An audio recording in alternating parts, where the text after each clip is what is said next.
silent.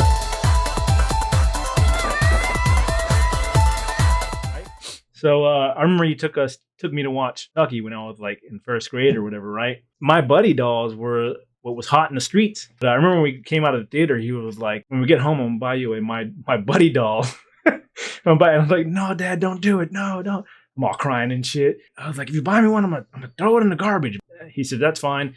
When you wake up the next morning, it's gonna be right there laying next to you. I was like, this mother... You stupid bitch, you filthy slut! Did you fuck with me? Like, he scarred me until... I think I was scared of Chucky until I was like 17 or something. No joke. I would Dude, that's so funny. I was... Damien, it's all for you! Get Mark away from Damien! I played Resident Evil, the original game. I used to be scared. And we used to have a hot water heater that would, somebody turn on water, it would start clanking and making all this weird noise, and the hot water heater was in my bedroom. So I'm playing one day, and my brother, I think, starts doing the dishes. And I hear him say, oh, no, Ryan, zombies run, as this thing's clanking and making noise. I drop the damn controller. I go, like, running out of my bedroom. I clip that corner. I go falling into that door. I smack the door in half. It splits. I'm laying on the ground hyperventilating, and I see my brother come walking around the corner and like looking down at me, just laughing at me, just like, what's going on? And I can't even speak. Like, I'm having a conniption, about to call 911 because I'm like, This is Chainsaw Massacre.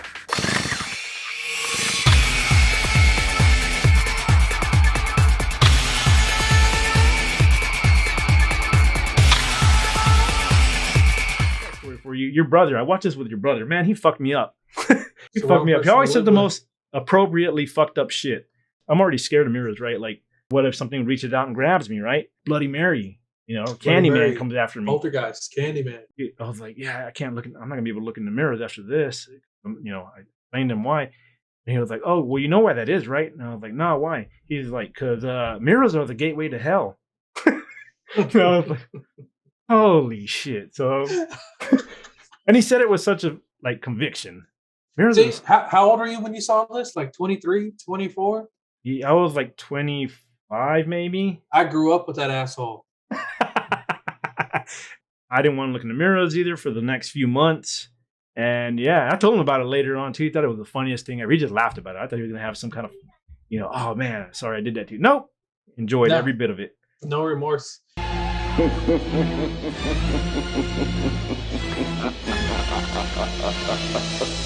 Stand down, up, down, down, down, up, down.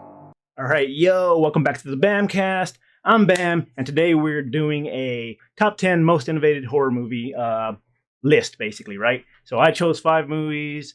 My special guest here chose 5 movies. We're going to break it down, compare, and, see what's what. Basically, what we're trying to do here is expose you guys to some movies that you may not know of, either because they didn't get enough exposure, or they might be, older than you are at this point. Let me remind you guys to follow, go ahead and follow the channel on Twitch, on YouTube. Make sure to share if you can. Hit that like button, and make sure to punch my notification button in the face, because my notification button's been talking shit. Been calling your your shoes Air Force nuns, ripping on your tennis shoes. What do you think about that? My notification button said, your ascot does not match your socks. So yeah, man, make sure to like, share, and subscribe and all that good stuff. But yeah, let's get into it. So today I have a special guest with me. It's one of my fellow VFX artists and also professional photographer nowadays. Let's welcome Rhino. All right, what's up, man? Nada. Just another day in the life, bro. Everyone's excited about their topic, but I think you are probably the most excited for your topic, which is the horror movie franchise. I love your You're talking about like a part of my soul here. Yeah, so you wore the proper attire. Oh yeah. Oh, if it was 10 years ago and I was 30 pounds lighter, I'd have a whole section of my closet that I could have chose from. I met Ryan while we were doing VFX and working on movies. Funny enough, I don't remember if you did or not, but did you get to work on some of the horror movies with us that we got to do, or you came in a little bit later? I came in right after Leatherface, right? Whenever the last movie y'all did with using Fusion. I came in on Stolen. Stolen. Oh yeah. So the other After thing, Conan. Came in after Conan. Okay, that's right. The other thing is, I'm kind of wearing the proper shirt for this show too. Because did you get to work on any of the Nicolas Cage movies with us? Yes, I did Stolen for sure. And then right after that was, I think, a combo of Iceman and Leatherface. Oh, nice. Yeah, he did a serial killer movie with us, and he did. So the Nicolas Cage movies that I did was Drive Angry, which was like my first movie ever. What's the other one? Drive Angry, Trespass, and Medallion or something like that. Something like that. But they changed Medallion to Stolen, I think. The one with the Stolen. gold bars, the infamous melting gold bars. Yeah, you remember that? I think. Did you work on some of those? What a shit show! Yeah, that was my first movie. And then nowadays you're focusing more on the photography stuff, man. How's that? You seem to love it. Oh, dude, it's a blast, man. Well, after working on so many damn movies and seeing different camera angles, learning color manipulation, compositing, everything, it was like, okay, I got an idea what to do. Now I just got to buy the equipment, learn Photoshop, because I actually never touched Photoshop the whole time in Shreveport. Cakewalk after that. Got you. Yeah. I'm guessing like all the stuff you did on VFX really carried over. A lot of it carried over to your photography, editing and stuff, right? Yeah, man. Yeah, dude, it was awesome. I recently, the past couple of years, started tapping in, kind of doing my own YouTube channel, doing behind the scenes work, showing me in action. So I got more into like traditional sense of editing video, cutting sound and audio, transitions, as opposed to just the green screen removals, blood effects, whatever. Do you mind if I show your Instagram off right quick, or do you want to show it at the end of the show? Have at it, man. I'm going to put all his links in the description below. This is probably going to be on the description in YouTube and anywhere that I post this video in the future. But his Instagram will be there, and his probably Instagram and YouTube would be the YouTube, the biggest. right? Your YouTube. And I see how you're keeping it a family business too. You got the helper out there, your wife. Every now and then, huh? Oh, dude, reflectors and she's literally one of the smartest people I met in my life. But if there's any kind of educational or instruction item that comes from my lips, it's in one ear, out the other, turns into an argument, whatever. So what I'm showing you guys now is just images off of his Instagram portfolio. I don't know what you would call it, but these are all images he's worked on. He shot and edited myself. Yeah, shot everything, lit it himself. If he had to do any post stuff, he did that. I don't know everything that goes into photography. This is his area, but some of this stuff, like the way he breaks it down, if you go to the YouTube video, like how he captured this stuff and the thought process, is really impressive. It's really impressive to hear about. But yeah, go to his Instagram, check out all these. Like one of my favorite ones is this one, where this lady's like, there's a sunrise or sunset in the background, and it looks like she's doing some kind of artistic dance. And just the lighting on this is awesome. This looks great. There's a bunch of see, he even breaks it down, like what what lens he used, and all this type of technical jargon that I don't completely know. But I'm not afraid to share the love. But yeah, he had a lot of great work. Go check it out. And if you ever wanted to get some work, any photos done for yourself, reach out to him. All right. So let's go into this whole horror movie thing, man. Like this is your life. This is your bread and butter, apparently. Like I knew he was big on it, but I didn't know how big. Oh, dude, you have no clue. So basically, what we're doing is we're picking horror movie like top 10 most innovative horror movies, game changers, if you will. Basically, we tried to pick stuff that we hadn't seen, or at least for us, we hadn't seen ever done in another movie, or it was just done so well that it just perfected it or blew everything else out of the water at that point, I picked a little bit more new stuff just because my thought process going in was, if it sticks out, if I think about it and it immediately pops into my head, then it must have really had an impact, right? And when you mention, had an impact or changed the game, now it's not necessarily according to, normal theatrical standards, what changed the game. It's us personally, what changed it for us. So it's not necessarily my top 5 or in any category, just something that I saw at a certain age that had an impression that really, till this day, when people come over or they ask for suggestions, and I know they're not a big horror fan like I am, I'll say, hey, if you can find it streaming or pay a few dollars on Amazon, whatever, dig deep in my little, treasure trove and say, hey, this might be some influential movies you can check out. Do you want to get started? You want to get this started or what? Let's get the show on the road, man. So my first pick is this Shudder original called Host, right? And the reason I'm bringing this one in first is because I feel like it didn't get enough exposure. It's a smaller budget film. I think it's coming to like a DVD or Blu-ray release. But what it is it's a horror movie that takes place on a Zoom call, such as this. Basically, it's takes place during the pandemic, which is now. It came out in 2020, so last year, right? And basically, the friends are bored and they want to keep in touch. And I guess they have these weekly Skype calls. Well, they decided to do this. They call a seance whenever you're trying to bring up some kind of spirits or contact spirits or past loved ones. They decided to hire a medium, right? And try to get this done over a Zoom call, which is hilarious, right? That's not the way that works, but they were like, let's try it out.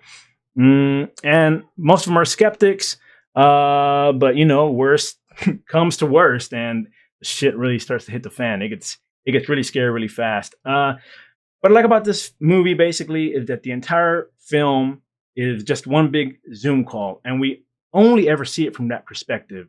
So it's crazy how much they accomplished via Zoom, basically. And I think other films have tried this, but they've all failed miserably. It was either corny, it didn't feel legit, or it was subpar, basically. This one, it came with the horror. Like, I'm not trying not to spoil it too much. It came with the horror, and it left an impact on you, like, especially with the small budget they were working with. It's like a simple story, but they didn't waste any time. So I like that about it. Let's see. So what else did I name here? It had a great build up with characters and kill effects, right? Like, it was filmed during the real life pandemic, and they make that part of the film. So everyone's wearing a mask. If they're on their phone on Zoom, they'll be wearing their mask when they're outdoors, and when they come indoors, they take that off and get on their laptop, stuff like that, right? But the crazy fact about this movie is that the whole thing is filmed, for Zoom. All the actors and actresses had to have like their stuff mailed to them. So the director mailed them their lighting, their filming equipment, their like makeup. All of that was like mailed, right? And then they had to get on Zoom calls with makeup artists, and each actor had to apply their own makeup, blood effects, whatever it may be. They had to get on Zoom with a lighting professional to show them how to set up the lights and how to set up the reflectors and this and that. It was pretty cool. They also worked with what they had, so everything was like filmed on like at their own home or apartments. And like a couple of them lived, like a couple of the girls in this movie, they had a roommate. Like, one of them had a roommate that was a stuntman, so they were able to integrate some awesome kills and like stunts, basically. By using his services. That's pretty crazy. Another girl lived with a rigger, so some of the kills where people are getting like hoisted up by this invisible entity by their neck. It looks like they're on a noose or something, and then they get their neck broken and stuff like that.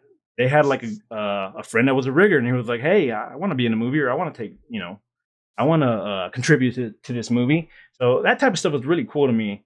Let's see. And then other than that, all the actresses were pretty much friends with the director. They were either aspiring actresses, or they had never acted before, and they did a really great job in the acting department. But yeah, I'm not gonna give too much away on this one because I want you guys to watch it, and it is relatively new. But yeah, that's my thoughts on Host. Dude, I've honestly never seen that movie. Check it out, man. So I know you subscribe to Shudder, or you did for a little while. It's on there. Oh yeah. Well, I'm glad I didn't ruin very much. I didn't ruin very much, other than what the premise is. Well, I hear you say the Zoom calls and all that. That is something that I've never seen before. That's a very original idea. The closest thing I've seen to something similar to that, and I'm going to apologize right now. I'm probably going to throw some serious spoilers out there during my films. But Hellraiser, I think Part 8, Hell World, they kind of all end up meeting, at a party to get torn to shreds, basically off, not the Zoom call, but online social media. Somebody for puts a real? link out there about some kind of like horror party or a scary party or just some kind of party going down. Yeah, yeah. They all meet up, and then that's how, shit hits the fan from there going forward. But yeah, guys, check that one out. But yeah, that's my thoughts on Host. You want to go into yours? Yeah. Okay. Cool. All right. Let's start off with one of my favorites. This is one to where like when people start to talk about movies, and I know they're not like big horror fans. I pretty much say, hey, this is a kind of like a little test to see if they can dig some of the older stuff. And it's Lucio Fulci's Zombie. It's an old Italian film. It was released in other parts of the world under like a different name. It might have been Flesh Eaters was one of them, or I think maybe they released Zombie and put ZOMBI, and then they started Flesh Eaters as like part 2. Whatever, you can go down a rabbit hole looking for all that random stuff. But that's the mask. This mask is actually from the movie. It's from a scene where I think they pull up into like a New York harbor or something. There's this boat that they can't get any response from. It's one of the zombies that's on there. They start tearing up some of the policemen. He's like an iconic zombie. Yeah, definitely. If you've seen the movie, you'll recognize that dude right there. So where this movie really hits home, I saw it. I want to say I couldn't have been much more than 10 years old. I know I bought it or had it in my possession in junior high, and I'm pretty sure I'd seen it before then. And being filmed in another country, I mean, there's just some certain rules that these people don't have to abide by. So the level of gore that I saw in this was younger probably than most kids should see. Yeah. There's a scene in it that I remember from playing Resident Evil Part 1 on PS1.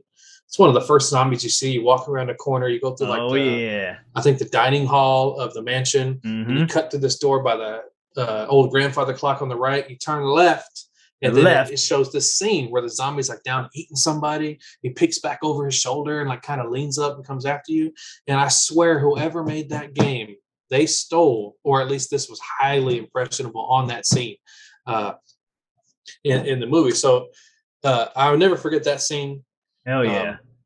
It came out 1 year after, I think, the original Dawn of the Dead. So much more gory, to me, much more influential. But back in that time, I'm sure it was not many Americans saw it. But the level of gore in this, there's a scene where like they're underwater as a zombie with a shark. This tiger shark comes out, and there's like some cheesy old school music playing. He's like walking backwards and stuff as the shark's coming at him. And come to find out after doing more research, they used a live tiger shark for this scene where the zombie kind of like grabs onto him and ends up fending him off and all that. So they used it with like a dummy or with like an actual let's say trained swimmer? It was a real dude. I don't know if he was a trained swimmer, but it was a real dude. And zombie get up at the bottom of the ocean. He's not swimming. There's a chick like scuba diving down there that ends up encountering him. Then the shark comes on as this iconic music starts playing. Like I can hear it in my head right now. He ends up going up against the shark, and it's just completely random occurrence. It didn't really make too much sense. But there's always a scene when people talk to me about gore that was in this movie. I call it the eyeball scene. Anybody who's seen it, you know what I'm talking about right now. There's a zombie that breaks through a slated door, little slates in it, and grabs onto this chick's head and starts pulling it towards like this piece of wood sticking out. And so it ends up getting her through this little stick of wood. But what I'll never, ever forget as long as I live is that she's screaming. Imagine just a woman screaming, kind of a higher pitched scream. Yeah. And she's yelling and yelling as it's coming closer and closer and closer. And the camera doesn't look away, dude. Like it hits her eyeball. It starts piercing in. And then her scream changes to like almost like a possessed sound, like this low, just like guttural, like roar. Yeah, guttural. That's what I was going to say. Yeah, man. And it's like, holy shit, did they do this for real? Like, how do you fake that screaming sound? And as long as I live, I'll never forget that. I wonder if they pulled from, they mixed over some actual person getting tortured for the audio from her into that. You know what I'm saying? Because back in the day, people used to do some crazy stuff. That's why nowadays they have no animals were harmed in the filming of making this movie, because people used to do some crazy shit back in the 70s. So, I mean, between that and just the level of skin tearing. It almost looks like their skin's elastic as it stretches, and you can tell they got tubes put in there where blood spurting out. It looks like the bones and the muscles showing and everything. There's a scene where like the old Spanish conquistadors on this island they're on are like coming up from the graves, and Oh, the dude on the nice. cover is from this scene. Nice, I mean, nice. think about the actors who had real worms and bugs and everything crawling on their face as they're getting up out of the ground. Oh wow! Like, So they used like real worms and shit. It wasn't just all. I mean, I don't think they're going to make a bunch of animatronic worms that move, you know. Especially like back then, right? Yeah, that's crazy. Yeah, If they're going to say, I mean, suck it up, asshole. I mean, that's what they did back then, right? You want to be famous, huh? You want to be a star, huh? Yeah. Gotta Instead start of the old somewhere. casting couch, put some bugs on your Yeah, face. I know. That's what really hit home, I think, mostly for me. Like, again, it's not an award winner. It's not an amazing score. It's not a great plot. Nothing too much is really original. But Yeah. by the time I saw this, just, I guess, the pure shock factor and my personal fear of zombies, like, really hit home on it. Nice. My next movie is going to be The Cabin in the Woods. Again, it's not like the scariest movie or nothing. So the promotional material for this film, like the commercials and trailers, is basically just like a cabin in the woods type, serial killer possibly type trailer with maybe some, strangers. You know, the movie The Strangers, people that come over, these strangers just come over with mask on their face and they're coming to kill It you. has so many Evil Dead vibes. Yeah. It was kind of a mixture of that. So that's what people thought they were going in to see. But from the beginning, like as soon as the movie starts, it completely throws you for a loop, and it will continue to throw you for a loop. This whole movie, the reason I picked it is because it was tense, funny, it was dark, and it was offbeat. So it wasn't necessarily a straight up horror movie, although it had a lot of horror aspects to it. It was a bit of a horror comedy, I would say, right? Yeah, which is they started doing in the 80s, making them pretty more popular, like Freddy, Army of Darkness, even newer like Tucker and Dale versus Evil, Shaun of the Dead. So yeah, they've got quite a few. But this one was even more different than that because it was kind of like breaking the fourth wall a little bit with the on-screen text and the. It was just the way it was. Basically, it starts as these teenagers are going to have this camping trip in this cabin in the woods, and you think it's going to be a typical horror movie, but they keep switching over. Like the scenes would switch over to this office building that kind of looks sort of like an operations tower for like NASA or something, where they like have a bunch of screens and machinery and stuff going on. And for the first third of the movie, you don't know what the fuck's going on or how any of this relates. And then you start realizing that these guys at this secret organization are kind of watching these campers, and you're like, whoa. They're watching these guys. They're like, what's going on here? Come to find out that basically they are setting these traps or setting these killers towards these, victims in this cabin. And they kind of let them choose their own faith. So it's kind of like, this movie is kind of like a lot like Evil Dead vibes, right? There's a lot of... it's like the old books. I don't remember what you call them, but like you read a page and then it gives you a choice. Where do you want to go? And you can literally change your story as you go. Yeah, sort of like that. Oh yeah, what are those called? Like an adventure. I know what you're talking about. D&D. It's like an RPG, common RPG game. You say one thing to one person can change your whole quest. Yeah. So what happens is they kind of let them choose their own faith. So there's this creepy ass basement, and in that basement you start seeing all this kind of recognizable stuff that has to do with horror movies from every franchise, from every decade. You see stuff that kind of points towards the Evil Dead. What are they called? The Necron... How do you say Necronomicon, the Book of the Necronomicon? Dead. Yeah. And then you see like, stuff from Poltergeist. You see stuff from the box from Hellraiser. You see all kinds of cool items. You could spend like, an hour just pausing the film and like looking through every frame to find different stuff. But basically what it is whatever they pick, whatever they miss with or activate, that's the killer that's going to come for them, or the monster or demon or whatever entity is going to come attack them. Anyway, I picked it because it was tense, funny, dark, and offbeat. Did things we never thought possible or permitted in a horror film, because I had never seen anyone just pull from whatever the hell monster movie they wanted to and just shove it all into one movie. But it's kind of like a wink or an homage to all other horror movies that came before it. Basically, the sheer amount of horror monsters that you see in this movie makes it worth price of entry to me because you get to see so much in it, right? And then they start giving like reasons as to why people in horror movies are so stupid. Like, why do people always have to separate? They're in this big group and they feel the need to separate from the group. You guys go this way. You guys go that way. We're going to go have sex in the car over here. They basically, that secret organization lets out these pheromones that will make them do these these dumb things to get them, killed in certain ways. So I like that. There's an explanation.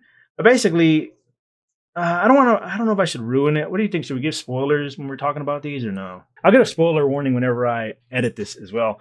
Yeah, so the revelation is basically that this secret organization, so basically there are these titans, I would say, these gods that basically originally ruled this planet, right?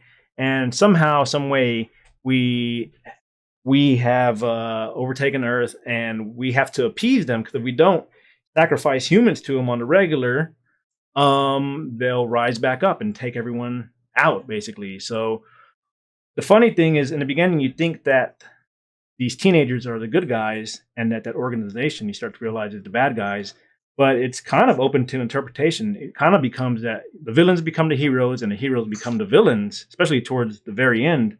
I like the overall message in this movie that everything matters, but at the same time, nothing matters. The ending kind of points towards that. I love that the bad guys win, because that's very rare. A lot of times they want to put a tight little bow on everything, but it was just awesome to see the bad guys win on this one. And there's just these epic scenes of multiple monsters coming out of these. I don't want to say where. Anyways, there's these scenes of massive gore and killing going on. But instead of just seeing one monster attacking these kids or soldiers or whatever it may be, you see everyone getting attacked all at once, which is pretty awesome. They throw out so many iterations of monsters, creatures, bad guys from so many movies throughout. Yeah. The folklore of horror movies. I mean, if you're not like really into it, or you've only, you're a younger crowd and you've only seen a few of the newer movies, like, you're gonna miss so many just different eras of iconical creatures. There's this one scene where the organization selects, it's just a bunch of elevators. Imagine a bunch of elevators or glass elevators, and it's a bunch of monsters in there and killers. And there's this one scene where they're all shifting around almost like a Rubik's Cube, right? Apparently this movie had a deal with the Left 4 Dead games, where the characters from Left 4 Dead were going to be appear a little bit more in your face, but something fell apart towards the end, but they're still in there. The Boomer, the Witch, the what are the other ones called? There's two other ones. The Hunter, the Tank, tongue, I think. Right? The Tank. They're all in there. Maybe in the elevator Witch. shaft scene. Yeah. They just went ahead and left them in there because they needed to fill space anyways. So if you pause that sequence, you'll see them all in there. I thought that was pretty cool. Yeah. Yeah, I love that about the movie. And it's just they pulled from so much. And I like how you mentioned, the bad guys kind of win, like House of a Thousand Corpses, you get that feel to it. There's not too many movies where the bad guys win, but just overall, like the paying homage to so many classic icons. Even like if you don't enjoy the humor, you don't enjoy the plot to it, it's just so many, I guess what you call nowadays, like Easter eggs kind of thrown in there that you get enjoyment from Easter eggs and just the visual feast that you're going to be seeing in this movie. I think Thor was in it. The dude who plays Thor. If you like Thor from Marvel, I think he's in that movie. Go check it out. Oh yeah, Chris Hemsworth, right? Films. If you like classic horror movies and a lot of iconic characters and have a little bit of knowledge about the genre, just at least watching it one time through will be enough of an entertainment factor. Yeah. And it's great to older movies. Yeah, and it's great how they put their own twist on it. So it wasn't like if they brought Pinhead in, it wasn't just straight up Pinhead. They had to change it up, because property reasons, copyright reasons. But you could immediately tell who everyone was supposed to be, portray. And so that was pretty cool. Will says, yeah, the amount they crammed in there was amazing. I didn't even grow up on horror movies, but I knew about a lot of the other people. Okay, nice, nice. All right, so that's why I picked that movie, man. You want to go on to yours? Yeah. Next yes. pick, Let's number jump 2 forward, pick. man. All right. So this one, Hellbound Hellraiser 2. I don't know how many people that are going to watch this have seen the Hellraiser franchise, but I saw Hellraiser 2 before I saw Hellraiser 1. Wow. And I also saw the movies before I learned, who Clive Barker was, the type of books that he wrote. So the pure shock factor, Hellraiser 2, I must have been 6, 7, 8 years old. This came on probably like the old HBO or Showtime, one of those movie channels. So I didn't see the cut down edited version. I saw the full-fledged movie. Who Clive Barker is one of my favorite authors of all time. The first movie Hellraiser came from a short story he wrote called The Hellbound Heart. And even before I read that short story, I was in high school doing a book report. We had to pick some kind of book to do a report on. And the first book I picked up was, I think it's called I just had a brain fart. This guy's a bookworm. He when I first met him, the rest of us would go out and bullshit on break, and he would too. But every now and then he'd come out, push up his glasses, and open up this little bookmarked page, 400 and something, and we'll be reading these novels. Yeah, 400 and something. That's a small number. Yeah. How many books you read? The Books of Blood. That's what it was called. The Books of Blood. So if y'all have seen the movie The Books of Blood, that's kind of where it originated from. And the first story I read in The Books of Blood was The Midnight Meat Train. Very gory, very original idea, which is also a movie they made. But that's when I kind of got a sense of who Clive Barker was. And in school, if they make you sign waivers to watch PG-13 movies and all that jazz, if they knew what was in these Clive Barker books in their library, they wouldn't allow that shit in there. You read this, it'll make you grow up pretty quick. Yeah, the Books of Blood, man. You have no clue the type of just gore, X-rated type sex scenes, the imagination. He taps into the metaphysics. He's an extremely intelligent. He's very artistic. Just his world building, his imagination. It's some of the shit you've never heard or read in your life. Will definitely expand your imagination if you'd like to tap into something new. So Clive Barker is, highly recommended. But Hellbound Hellraiser 2, the shock factor, the gore involved with it, the practical effects. As I mentioned, the short story Hellbound Heart. It's a great idea about basically a puzzle box, which is called the Lament configuration. Is made by like an old toy maker named Lamarkin, like centuries ago. Is how they tie it in. You find that out in part 4 if you make it that far in the series, which is kind of funny because part 4 is in space. It was usually the killer of so many different franchises. When you do one in space, you kind of cut the cord after that. Yeah. But what the puzzle box does, it attracts people who are basically like sadomasochists.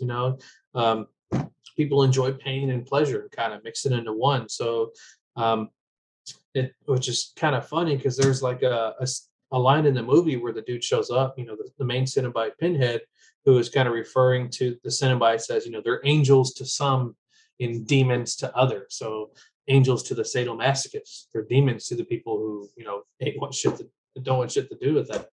I mean, the original character, the bad guy, was supposed to be, I think her name's Lydia, and then after she didn't want to do any more movies after part 2, they kind of started having to shift and basically put Pinhead as the main character in the show, and he seemed to get the most feedback from it. Just you never seen anything like it. A dude with nails driven all over his head. They come out with creatures who are torn open, cut from the inside, got chains coming out, their cheeks are peeled back. You got skin on heads, literally ripped apart, and seems to be like they're tied down to their shoulders. I mean, just shit you've never seen in your life. Yeah.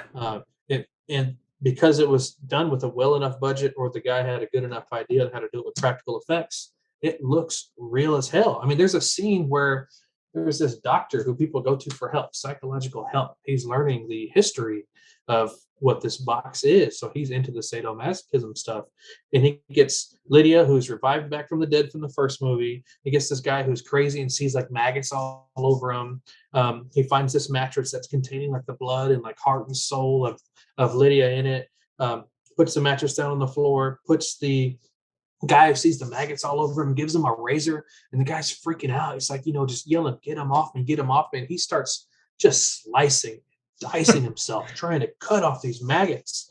And he just starts bleeding like a stuck pig all over. And him bleeding down into the mattress is feeding Lydia's, like soul and blood and heart that's down into it. Mm. And she ends up just like emerging her face and her arms and legs, like UFC grappling the guy, holding him down, feeding off of him. Holy shoot. And she's got no damn skin. You see eyeballs. Yeah, I remember you that. see the muscle tissue and everything. And that I'll never forget. That's an image you can't erase from your mind.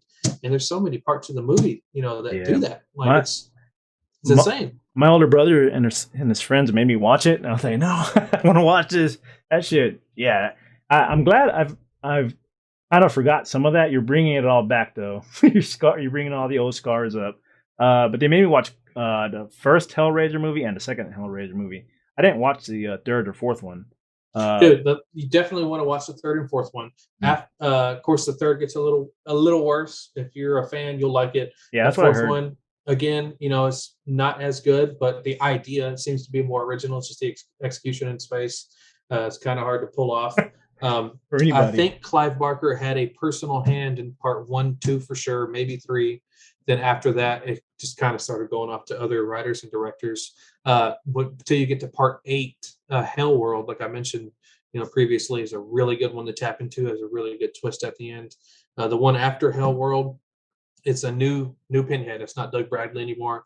I don't even know how to describe it. It's like the Dollar General version of Pinhead. Hell the yeah, Dollar yeah. Tree, not even Dollar General, Dollar Tree. Yeah, I from remember them Wish. getting worse. It's the Wish version. And then they made another one Wish came out off a few the years app. ago. Hellraiser Judgment. I actually met the dude at a Comic-Con. I got my photo with him. He does a real good job. So I would definitely check out Hellraiser Judgment, the most recent version. Okay. Where can we? Do you know where we can watch all these? Is there anywhere? Hellraiser 2, I think, is on Shudder. If not, it's definitely on some sort of streaming service right now. Yeah. I digress. Just to close on Hellraiser 2, the pure shock factor again, the feeling of terror when Pinhead would speak his lines. In part 2, you learn like the evil god, like Leviathan, who draws us all in. They call the god of flesh, hunger, and desire. The way that ties into the sadomasochists who seek out this kind of stuff, like that. I can't describe it anymore. Just You have to watch it. Like if you've never watched it, you'll get what he's saying, because that's exactly what I felt. Just that pure terror whenever, for some reason, when Pinhead speaks. He's not. He just speaks calmly some of the times, but man, it sticks with you. And the lines, the way he delivers the lines, most of all.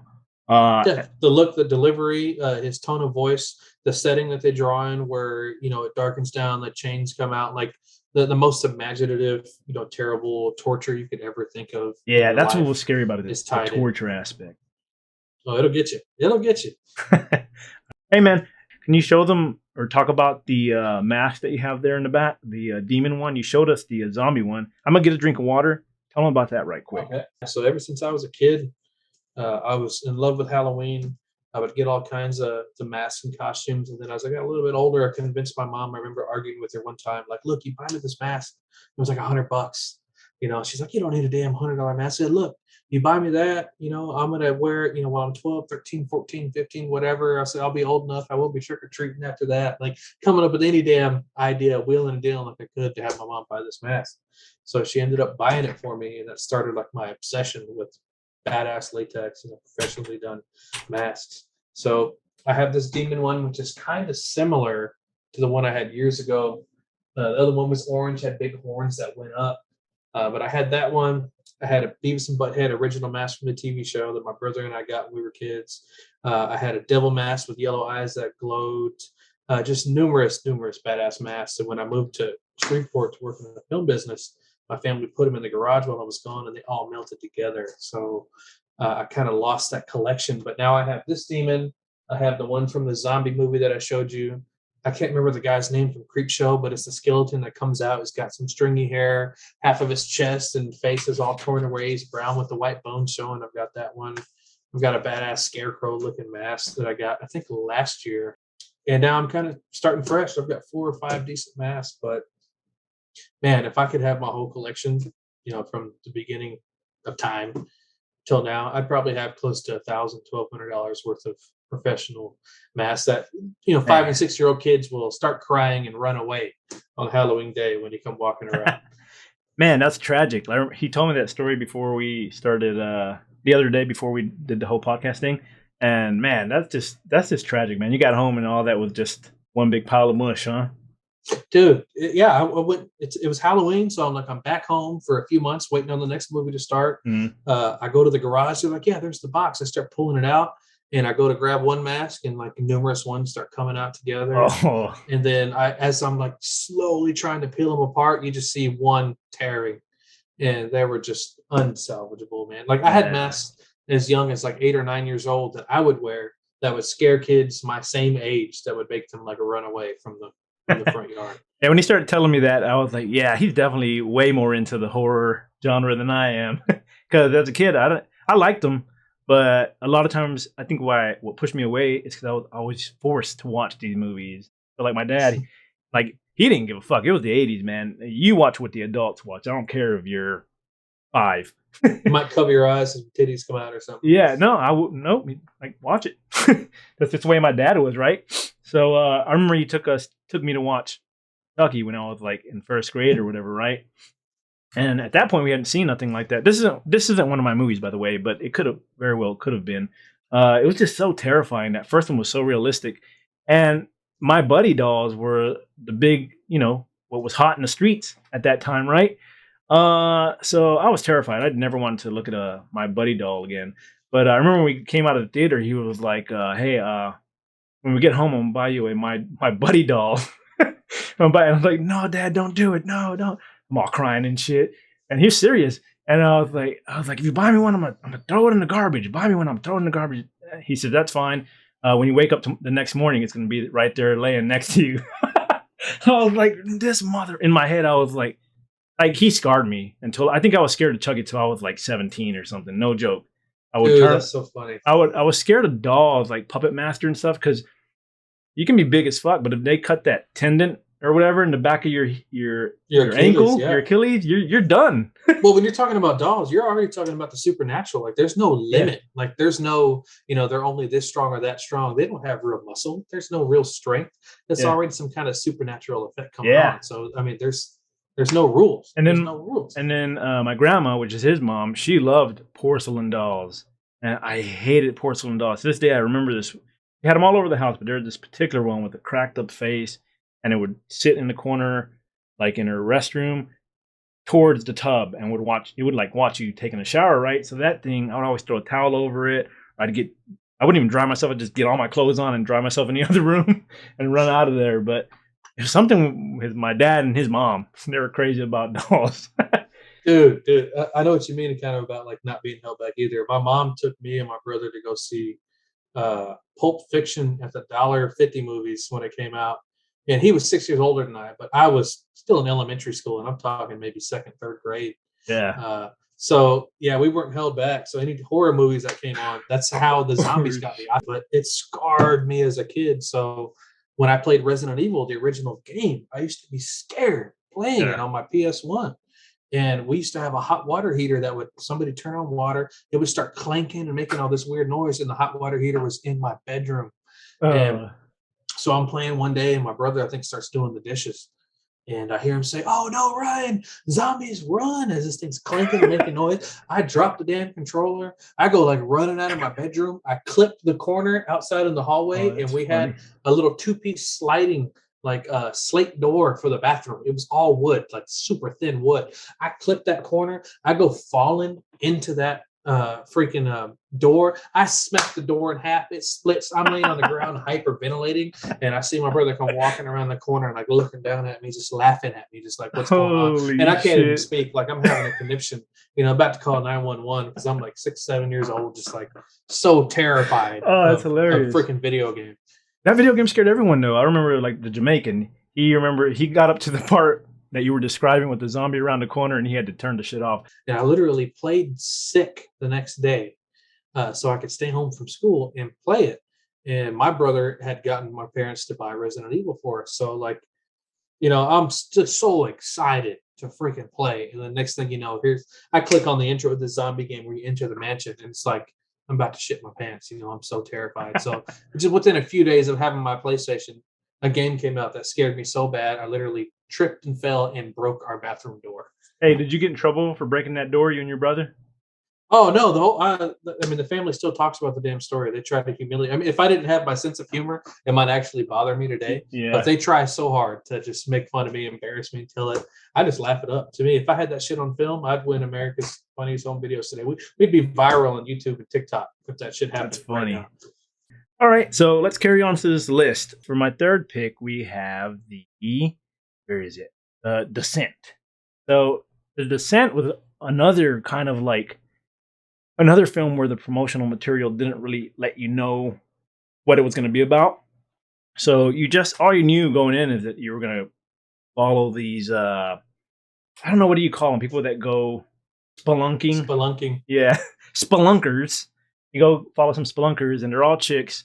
And if there's some weird word attached to the shit that you do, there's going to be a movie made about it. Yeah, right. So basically, it just showed, like in the trailer, it just showed a bunch of like, you would hear sounds or hear clicking, and you would see a lot of flashes of stuff, but they never showed you what you were really going to be seeing. And it showed a lot of violence, like the aftermath, but it wouldn't really show like what did it, or show a lot of screaming and stuff like that. But it didn't really let you know what you were getting into.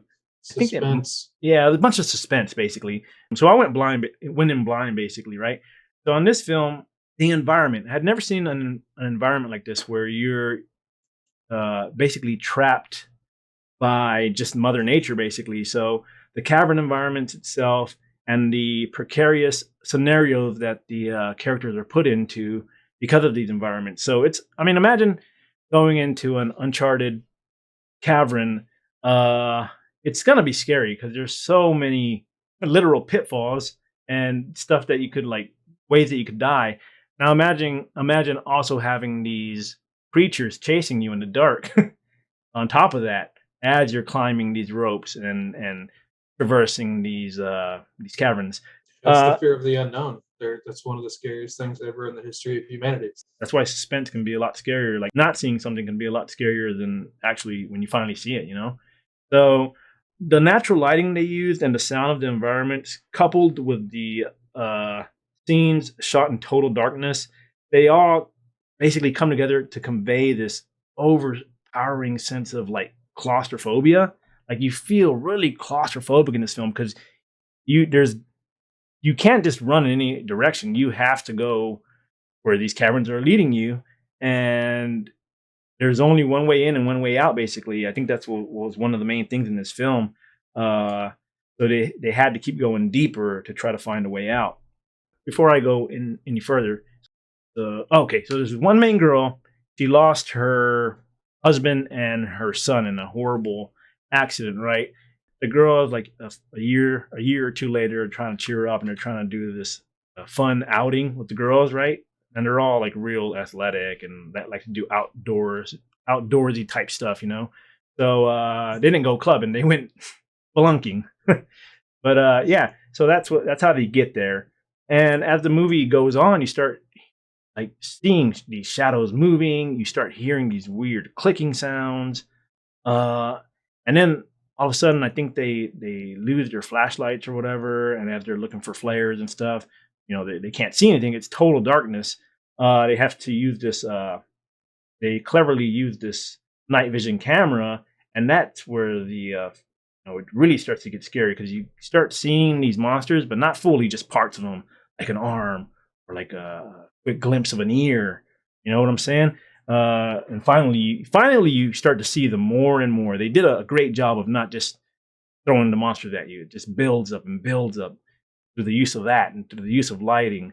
And the other thing I said is basically including the crafty use of night vision cameras, fires, flares, daylight, total darkness, and silence to basically express any given mood they were trying to give you. So if it's red, it kind of feels like you're going deeper into hell.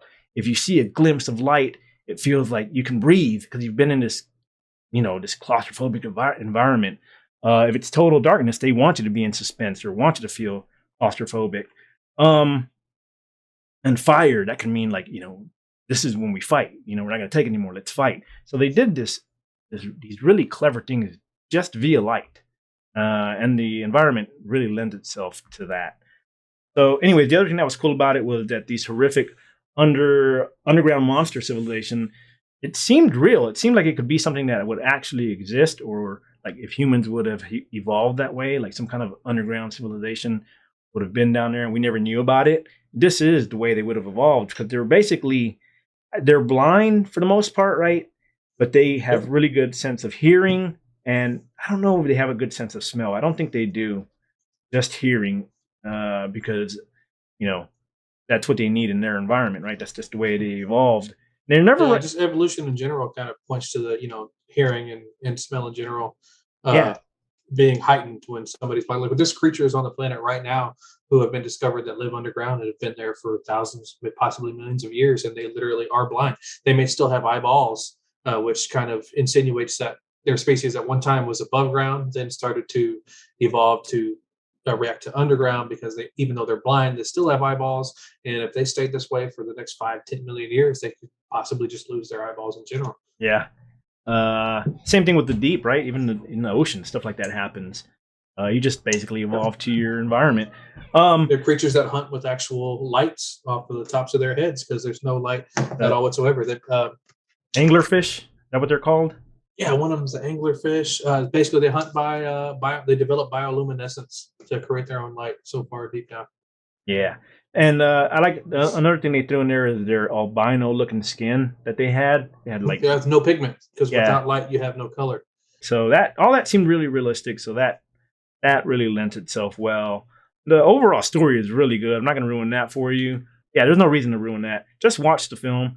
What else did I like about it? I like the strengths and the weaknesses of monsters. The way these monsters, they're pretty stealthy. They're going to hunt you through stealth, but once they get a beat on you, that's your ass. They're going to tear you to shreds. And then what else did I like about it? Oh, the all-female cast. Like, I hadn't seen any horror movies where it had a full female cast like this. And it was cool because they started as these damsels in distress, basically, these little playthings. But towards the end, they like gradually start turning into these badasses. Basically, like, what is it called? The natural selection that starts to set in. Well, basically, the weak ones start to die off. There's a few of them that die off. And then the ones that are strong rise to the top. The cream rises to the top. And so you're left with just, you don't have the whole group anymore. I'm saying that because I don't want to ruin it for you. But yeah, survival basically becomes the name of the game, right? And of course, not everyone's going to play by the rules. And it just goes from there.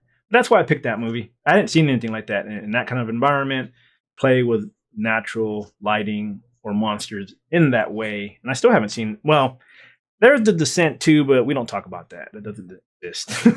Well, this reminds me of one I saw recently. It's called like The Devil Below. I think it's a new release on Netflix. Mm-hmm. They're not spelunking, but it deals with kind of like miners, underground creatures. I won't jump too much into it. It's not done as well as The Descent. I definitely prefer The Descent overall. But it's a good concept. If you like horror movies, it's definitely worth a one-time watch. And we were talking about video games earlier. You were saying that one scene with the zombie turning back and looking at you was probably lifted from the zombie movie that you watched. I feel like some of the iconic scenes from the new Tomb Raider reboot, the first game, came from this movie. If you see that picture on here, where she's all covered in blood and she's all in red, well, that happened in the movie from what I remember. And one of the first scenes that you see on Tomb Raider is that exact scene where she falls into this red, I guess it's just blood or feces and blood. And she's like kind of like crawling through it, and she comes up and starts screaming like that. And that's kind of like where the transformation, takes place, where she's no longer this innocent little girl or woman, and she's just badass once that happens. Also, just the way she went from being a weak little girl to being a badass. That's what I think they also took from this film. I think the creators may have watched this film. and lifted some of that stuff. But yeah, Yeah, it's been a pretty common theme in horror history to where you kind of have like either the nerdy guy or the weak guy or the girl who seems to be scared, somebody who's unsure. You see like a complete character transformation as they go through adversity and have to fight for their lives and kind of end up turning to be either the main badass or somebody who's just not afraid to stand up for themselves anymore, through just all this horrific shit that goes down. And the reason I point to Tomb Raider on this one is just because the actual scene that we're seeing for the poster here, but also the environment, the spelunking stuff, the same type of gear that she's using, that type of stuff. But yeah, that's The Descent for me. I think I'm going to have to go back and rewatch it after this because it's been too long. All right, you want to go into yours? I think I'll go with Jaws. I'll go ahead and jump in there with Jaws. There we go. Jaws, that was next. It kind of has a similar feel to The Descent, like that fear of the unknown. And I know this is a super popular movie. It was a book. From what I understand, the book was written from the perspective of the shark, at least that's how my grandfather used to tell me. It would mention things like, she swims or she sees, she turns right or left or whatever from the shark's perspective. And it's pretty cool to see, how they had to work through that and then make a movie adaptation. But again, I probably saw this movie at a young age, like I did so many of these other impressionable ones. I used to go fishing. I say used to. I'm still dumb enough to do it now. When I go to the beach, I will get like some cheap shrimp, some dead shrimp for bait, just take a rod and walk out in like chest deep water, like the second sandbar in the beach, where you hear everybody talks about that's where the sharks swim in between the channels to feed. My dumb ass walks right through there. Sometimes I hit points where I hold my rod out of the water and I'm chopping water with one arm just to get to this next sandbar. And I'll have bait tied to my goddamn belt. So I'm not only am I already a big piece of bait, I've got even stinkier bait strapped to my damn self as I'm swimming out here, ready to go catch some fish. And asking for it. Yeah, I mean, straight up, I've literally hooked things on a rod with 100-pound test line. A rod that's 7-8 feet tall, super beast of a rod. And as I go to set the hook, it snaps 100-pound test line. It's happened 2 or 3 times to me in my life. But after seeing this movie, I learned to swim when I was around 5 at a campground where my grandparents used to work. And I remember once they felt comfortable enough to where I didn't need a supervisor, they would go back in the office. They could see me from the window, but there were times where I was in the pool by myself. It went down to only like 5 feet deep. But I was so young, so short to where 5 feet deep, I couldn't touch. Yeah. And I'd be underwater with my goggles on. And even though it's kind of a small pool, as you look, the farther away it goes and the deeper it goes, the water gets darker and darker blue. You can't see anything going on. And I have an intense imagination. My brain would take over just looking into this sea of just blue. And I would start thinking, man, if there was a shark in here and came swimming up, right now, like that, my ass is grass. Like, I don't know what's going on. Yeah. And I keep thinking this shit. And I would literally scare myself to the point where I had to be like, I'm going to go back over here where the steps are, to where if I see something, a fin breaking the water or, some scary eyes coming to the damn pool, I'm going to get up and run out of here. And I'm in a maybe 30 fucking foot wide pool. Ain't nobody else here. It's only 5 feet deep, but I'm talking myself. Freak yourself out. Yeah, like I'm so goddamn scared. Like I can't even do this.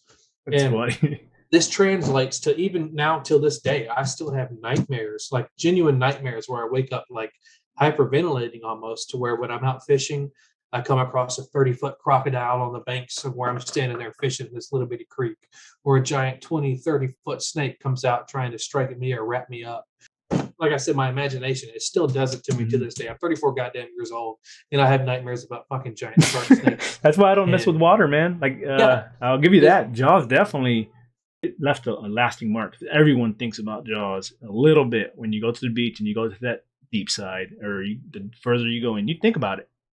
Some of the scenes from the movie, man, like the scene where they're sitting all at the table while they're out looking for the shark. They're getting drunk. They're singing, the Show Me the Way to Go Home song. They're all having a good time after looking for this man-eating shark. And then, boom, something hits their boat so hard it cracks the walls. The flood starts coming in. Like, at your most vulnerable point, there's not a goddamn care in the world. You're just having fun, telling stories and singing along. And all of a sudden, your world is entirely changed by a creature that lives in the fucking ocean where humans aren't even supposed to be. Like you're floating in this goddamn wooden structure out of this giant pile of water, and something can literally take your ass down to where nobody will ever hear from you again. Yeah. Like the reason I think Jaws is so strong too is because every other movie that we've mentioned so far are pretty much make-believe monsters, right? Possibly. Nah, but they're make-believe, right? It's fiction. Jaws is real, like for the most part. That could really happen. Like there's no it seems real. Jaws could happen. Well, there's stories of the famous shark I think they call it the tank, where there's arguments between 18 to like 25 foot long, where he's captured on camera every 5 or 6 years. They actually get some footage on him where he's so big to where he could eat a grown size human.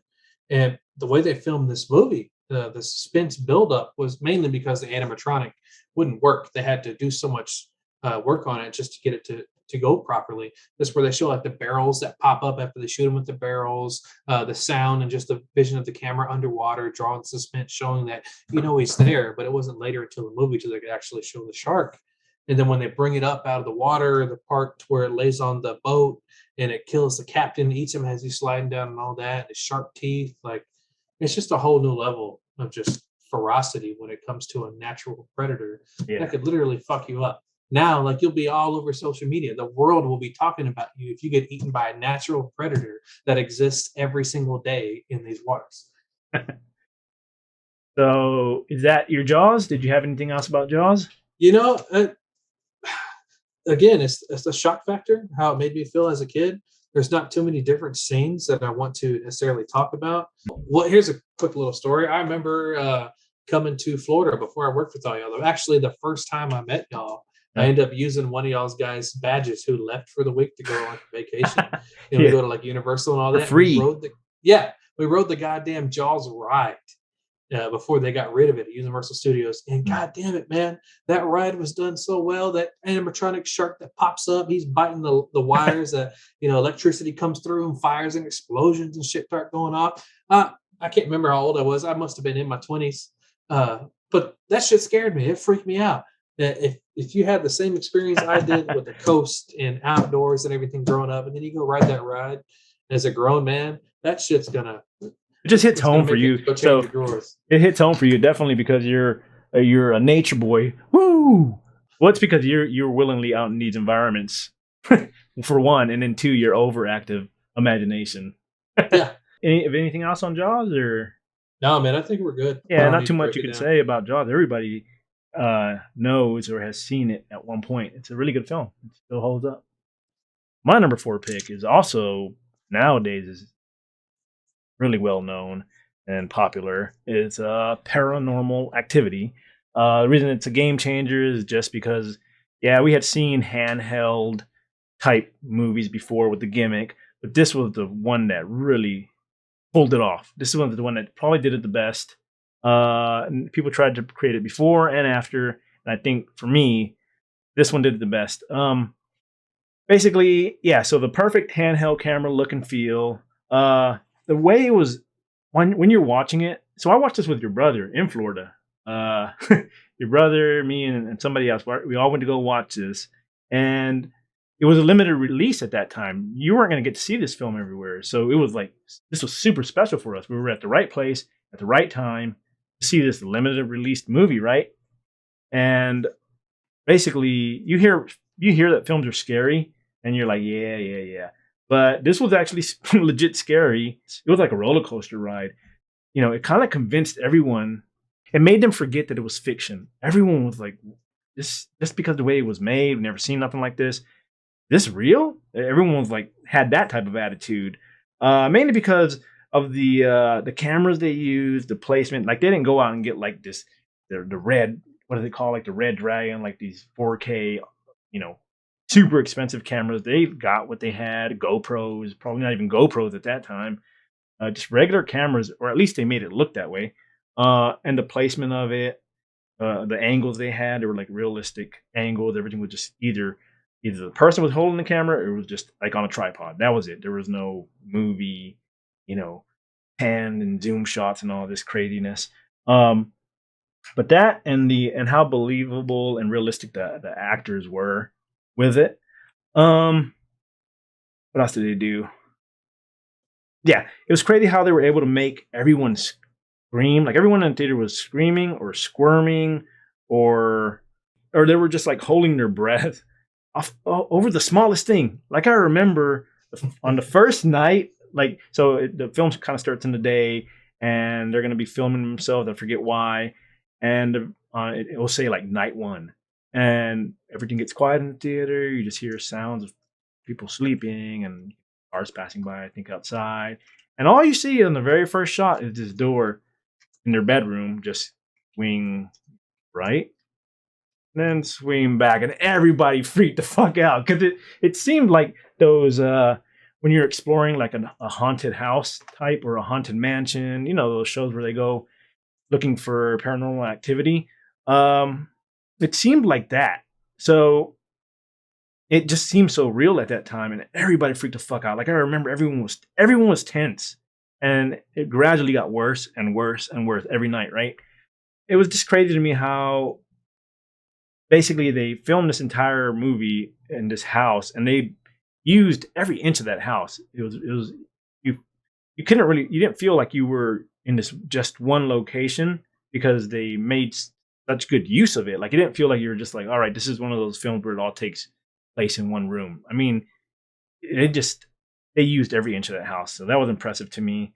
But yeah, the story and the folklore was believable. Like if you have any Hispanic blood in you and you have these tias and tios telling you all this santeria and like people putting curses on you. Like there's this one scene where they find like this burnt picture of the girl in the attic above her bed where she sleeps. That type of shit freaked us out because it was kind of like the type of stories you hear growing up. They're like, oh, they're gonna put a curse on you and there's gonna be fucking crow bones.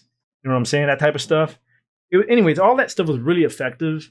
And the movie was basically like on a $2 budget. I think the whole film cost like $5,000 to $7,000 to make. That's crazy for what it pulled in, and the franchise that it grew off of that. Even though they kind of got progressively worse, they kind of went up and then fell down. Anyways, yeah, so that was cool. But I think the most impressive part was after you left the theater. The scares didn't stop there. Usually you go home and all right, scary movie, you forget about it. It took place in the Descent. That took place in the caverns. I don't fucking ever go there except for, maybe. Nah, when you go home, you're in the same setting that the movie was filmed in. Your house and your bedroom. So everything that you felt happening in the movie, like all your fears you had, came home with you. That whole night after we left theater, I couldn't sleep. I remember I was studying like 3D. I refused to go to my room. I stayed in the living room. I turned the TV on, all the lights I could on, everything on. And I just stayed at my laptop and forced myself to work on shit all night because I was too scared to go to sleep. I was scared of the silence. I was scared of going to my room, turning everything off, and then the silence and what I would hear.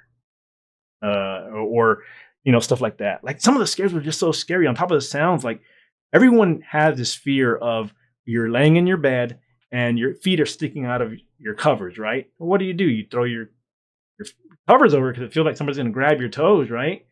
Well, that shit actually happens in this film. The demon grabs the chick by the toes and pulls her out of the fucking bedroom, out of the bed and out of the bedroom. Yeah, that shit was fucking scary. It was just so realistic as far as like real, like stuff that you're really scared, stuff that really scared you since you were a kid, basically. I got a story for you. Your brother, I watched this with your brother. Man, he fucked me up after we left. Yeah. He fucked me up. He always said the most appropriately fucked up shit.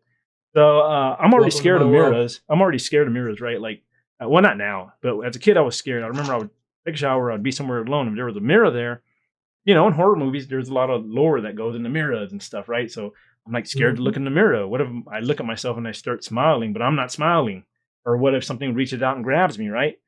Or what if shit just shatters? Or Bloody Mary, Candyman comes after me. Poltergeist, Candyman. Yeah, you know what I'm saying? So I remember saying, I was like, yeah, I'm not gonna be able to look in the mirrors after this. I explained him why. And he was like, oh, well, you know why that is, right? And I was like, no, why? He's like, because mirrors are the gateway to hell. And I was like, holy shit. So, and he said it with such a conviction. See, how old are you when you saw this? Like 23, 24? I was like 25 5 maybe. I grew up with that asshole. Man, I pity you. Like I feel bad for you now. Damn. Yeah, he just said the most appropriate shit, and I He was created a scared. monster here. Yeah, and basically, I didn't want to look in the mirrors either for the next few months.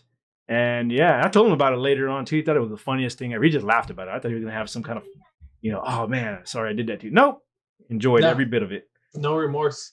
That's that'll he'll never forget that. I bet you if you told that story right now, he'd say he remembers it. Yeah, Garzilla. He might be. I might ask him to be on here one day. Dude, well, Paranormal Activity. Honestly, I'll tell you right now, I didn't like the movie. You didn't like it? It didn't scare me at all. I had seen or had so many feelings like this already throughout my life. And as a kid growing up, my grandmother was very into the metaphysics. I used to hear stories of how there were literal ghosts that lived in our house. Oh They would shit. take pictures of people like at the pool table, and then there'd be like ghostly figures in the damn photos. Back in the film days, no photo manipulation like this going on. They would talk about doing seances with her and her friends at the kitchen table where it comes off the floor. Ouija boards, unleash the gates of hell. Spirits come in. And my mom would tell messed up stories of how when she was in like high school or something, they encountered down this dirt road going to look for somebody. I think they were going to look for the donkey lady or somebody, and these people came out that looked like they were having like a cult meeting, and they started taking pictures of them in the car. And then within like the next year, everybody involved in these photos was like, something horrible would happen, like a car accident would happen, or somebody'd get hurt some way. Like, all these stories to where like it's freaking me out. So that I remember Blair Witch came out, probably the biggest found footage, film of all time. Yeah, it was the first one for sure. The first big one. And yeah, the marketing for that, to me was so phenomenal because I genuinely thought what I was seeing was real found footage. I didn't know that it was, all BS. Yeah. Because I thought that, my grandmother and I think my grandfather, who didn't even like scary shit, they went to see it with me in theaters. We all thought this shit was real. But when we found out later on that it wasn't, I guess being exposed to all the scary stuff and if it had been done when I was 6, 7 years old, I think it'd be a different story. Got you. I didn't have the same effect. Yeah, you were a hardened vet by that time. Yeah. So something kind of like this is like a milkshake thrown up to me. This was nothing. Now, I'm not saying it's a bad movie. It's just, when we're talking about what I've seen, it's a little, I might be in a different category than what your average scary movie viewer had seen. Again, like if this was done before, or if you see it at a younger age, I think it might have had a big impact. But I think because after going through the Blair Witch experience, immediately when I saw this, I was like, no big deal. Yeah. Well, I saw the Blair Witch too with my brother, but it had been so many years since. And then I really went in thinking, this is just going to be the Blair Witch because we knew it was handheld. But they were still kind of saying it was real. It was such a small movie. It was limited release. So we didn't really completely know, is it real? Is it not real? As the week started to go on, they had to really start revealing. As it got more popular, they had to start saying, okay, yeah, it's just... I think this one, it was done really well, though. I definitely think it was made really well. Definitely worth a watch. Which was another thing that got me about this movie. It was crazy how it was just supposed to be a limited release, but because it was so effective, it got a full-blown release. Started a franchise off of it. So that was... If you were a horror film maker, like that would just be, that's like the dream, right? That's what you would want. Yeah, money talks, man. If you got a big following on your first movie, it doesn't matter how shitty part 2 is, you're going to cash that check somehow. Yeah. So let me go into the comics real quick, and then we'll go into your next movie. Dirty Furby. What's up, man? I saw you there. I was just trying to get everything out. Am I too late, Bam? No, you're here, man. Feel free to share your top 5 with us, or top 5 most innovative movies that did something you hadn't seen before or did it better.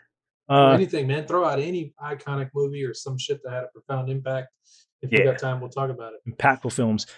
Ill Will says, Bam was shook like a whole week after watching this. He's talking about my experience with Paranormal Activity. And then Drummer says, I'll grab your toes, Bam. Let's go on to Rhino's next film. Okay.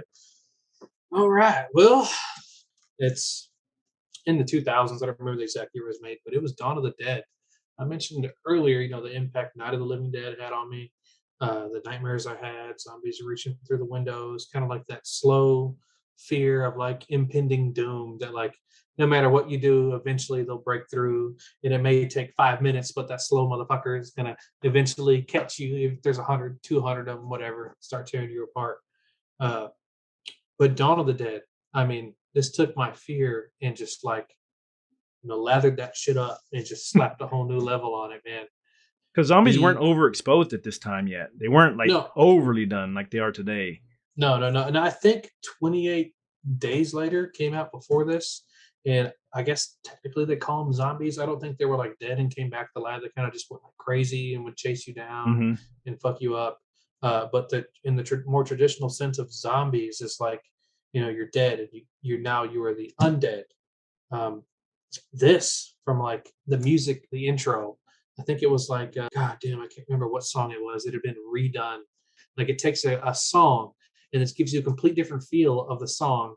And it's putting like death and destruction going on in front of you with like a more happier kind of Oh ballroom yeah, type yeah. classical song over the front of it as you're experiencing all this. And then as the chick is at home, seeing like one of her neighbor's daughters in the house, and like, oh, what's wrong? Is everything okay? She's like a 5 or 6 year old girl Hmm. coming and attacking and ripping flesh out. And then within minutes, possibly seconds, I don't know how much time traversed in the movie, to where her husband now turns into a zombie and is running after her, breaking down doors, beating on shit, trying to just end her in any means that he can. So the idea of this hitting home is like it's not just some mugger or some random act of violence. It's now your brother or sister, your son or daughter, mother, father, whatever. Like the person you may hold most dear, that you have the utmost feelings for in the world is now coming after you. And there's nothing you can do to reverse that. Like either you run away or you commit the most heinous thing you would ever imagine, is having to put somebody so close to you, down. And it's not like in a friendly manner, like somebody being sick and being there during their last moments, Yeah. as they pass away. Like you have to be the aggressor and have a very violent, traumatic Yeah. action, just to save your life. That And was a whole new meaning. So I went from having nightmares to these slow zombies to my fat ass having to run away from probably 8 out of 10 things chasing me are going to be faster than I am. Like, rule number 1, cardio. Your ass got to go. Yeah. This was a whole new impact. I mean, it got to the point to where, there were scenes in the movie where they would show like in a live broadcast, like here's the White House in the background.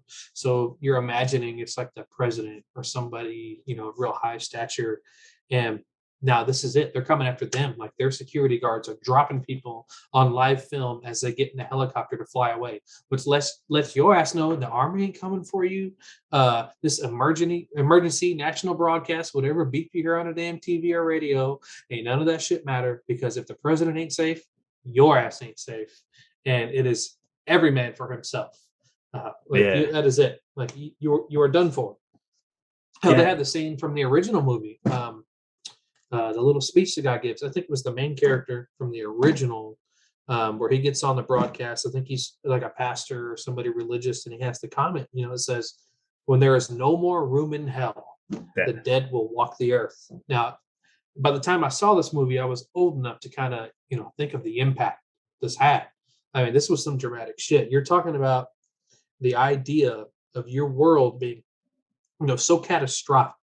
There's so many people who commit so many heinous acts, over generations. And you're talking about causing like so high of a population, billions of people, to where you can overwhelm the devil, referred to as like the most evil incarnation in humanity based off like, a popular religion. Like you've overwhelmed the most fucking evil thing you've ever heard of in your life, to where the dead now come back and they're coming after your ass. What you thought was a goddamn story, some myth used to scare little kids and behaving right, has now come to bite you in the ass, and there ain't shit you can do about it. That is just, regarding zombies in general, is one of the most impactful, life-changing thoughts I think I'll ever come across. As long as I live. That tagline said so much.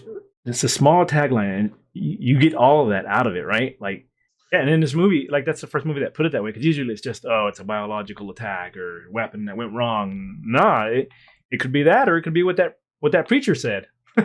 You know, Mhm. be a mixture of the two. That's why it happened. So, you know. Yep.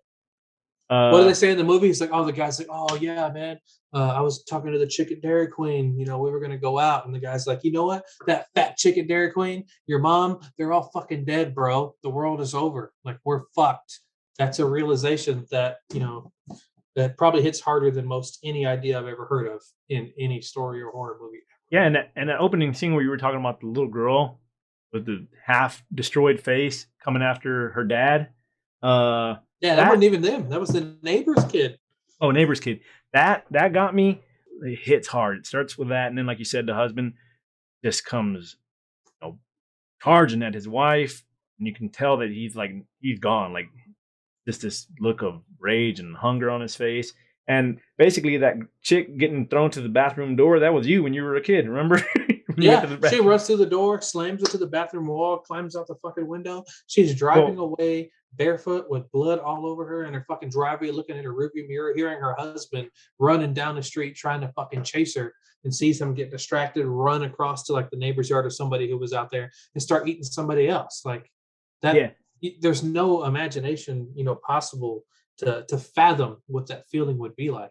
I have some kind of sense to where like I wouldn't make it past that. I might get in shock. I've had a minor heart scare in the past. Mhm. So even when I get anxiety about a condition like that, I think that might just be my ass right there. Heart attack. Boom. Yeah. I'm But done. it's that feeling. It's that feeling. If anyone's ever had anxiety, it's that feeling turned up to 100. Basically, that's what this It's a movie feel of conveys. impending doom. Yeah. No matter what happens, it's like what they say, father time is undefeated. Eventually you're going to die, and you hope you're like 70, 80, whatever. It's going to be old age. But no, this is like, it could be 30 seconds, could be 30 minutes, or 30 days, but your days are numbered. Yeah. So what else you think? You got anything else on this one?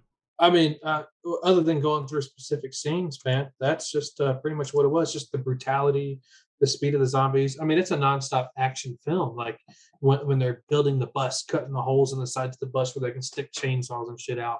Have the scene where the dog comes out. They think, okay, it's all right. It's just the sound we heard is this dog. And then they turn the flashlight. Boom! Here come the zombies running. The one guy getting hurt and falling down, and he's so heavy you can't drag him away from the zombie, so he grabs like a grenade or an explosive and has to sacrifice himself for that. There's just so many random scenes. Yeah. The whole movie is just entertaining. Yeah. The whole sit through is just it's nonstop. Yeah, it's nonstop. And even the talking parts are just they're not put there just to be put there. Everything is well thought out, and it's just entertaining. It's an entertaining watch to this day. It's just a brutal roller coaster ride. Yeah. Did you? So I got a question for you, and then I have an admission for you. So the question is, how do you rate this compared to the original Dawn of the Dead? Are they just it's hard two- to do that Hard because to do. They're two different films. my major impact comes from original Night of the Living Dead, which was definitely, I don't know if you'd call it mental scarring, but I still, it's my imagination takes over, and I imagine that movie as being where all my thoughts and nightmares come from. Dawn of the Dead, I loved it. Great movie, great concept that introduced a new level of gore compared to the original, with faces being blown off. The scene where the guy's running through the like the apartment building in the beginning, people getting shot up, things like that. It definitely didn't have too much makeup or practical effects that way involved. They seemed just more like pasty zombies. So that works. I think Tom Savini was in it. I think he was one of the guys in the Bikers. If you know about Tom Savini, you know what I'm talking about. There's even a documentary about him in his life. Highly recommend that if you can find it. It might be on Shudder. I think it was groundbreaking for what it was. Then Day of the Dead, the movie that came out after that, in the missile silos. Another more impactful movie, I would say, than the original. Yeah. Not quite as much as Dawn of the Dead, but if I was younger and saw that as a kid when it came out, it would probably be on my list. But because I saw the remake of Night of the Living Dead, remake of Dawn of the Dead, not too long after seeing the originals, I would say this newer one with the more ferocity definitely was more game changing. So what I had to admit to you was I never seen the original Dawn of the Dead. I never seen it. I've seen so much about it. I feel like I have seen it, but I've Well, never you're fired. Just turn this shit off right now. I've never sat down and watched it, man. Like I never did. And I regret it too. I'm always like, for whatever reason, I've still to this day haven't gone back and watched it. I need They to. have Night of the Living Dead, Dawn of the Dead, Day of the Dead. I saw Day of the Dead Land, though. yeah, they have Land of the Dead, I think with John Leguizamo. I saw that too. Then there's like Diary of the Dead, and then there's like one more I think that came after it. But they even remade Night, Dawn, Day.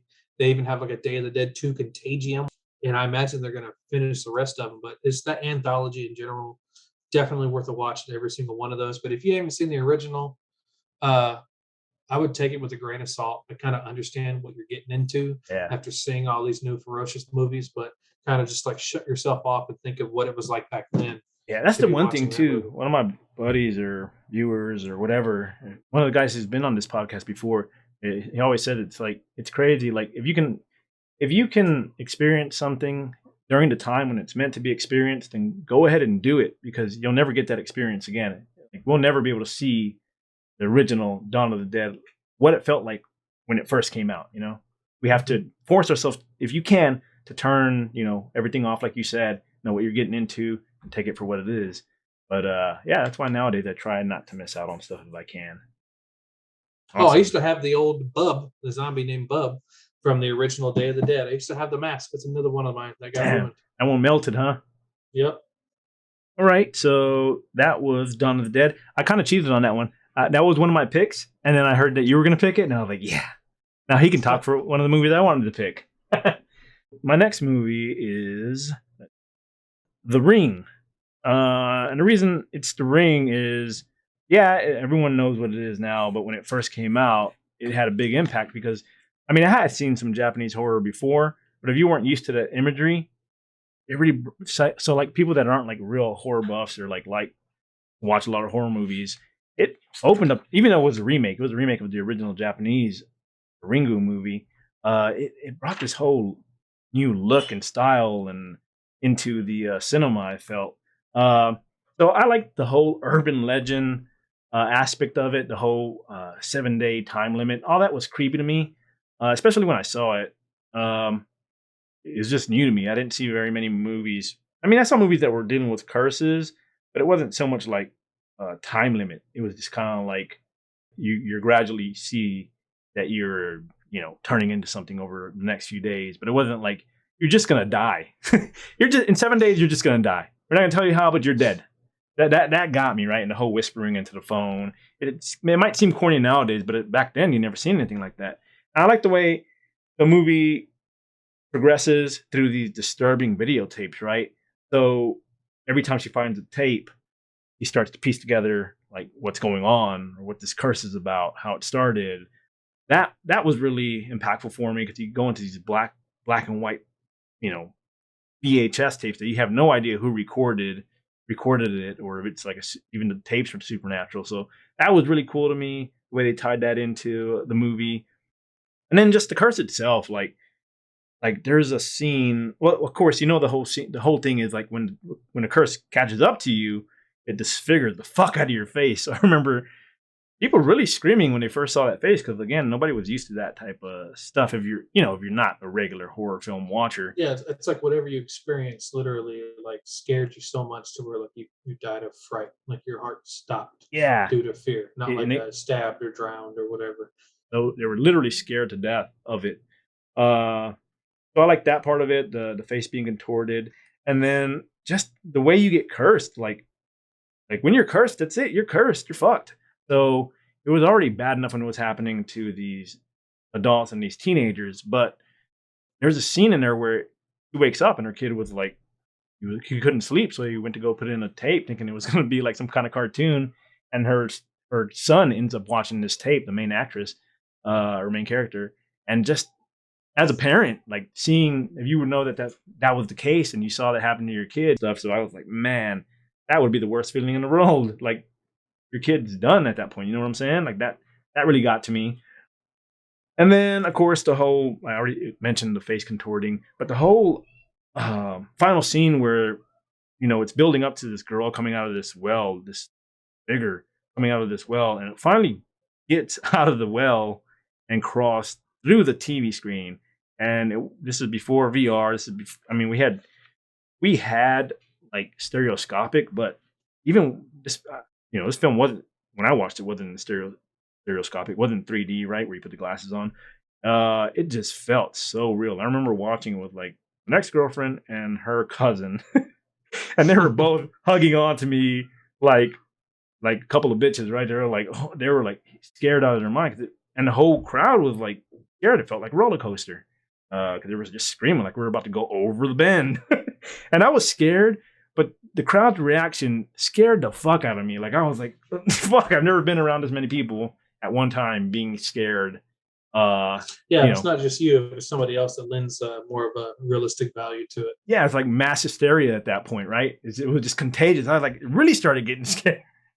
I remember that feeling. I just really started getting terrified at that point.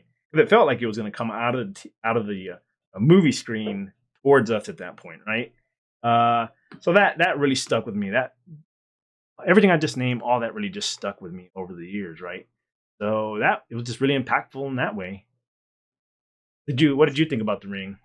I remember seeing it. I remember thinking the idea was pretty cool. It gives you a timeline to your death.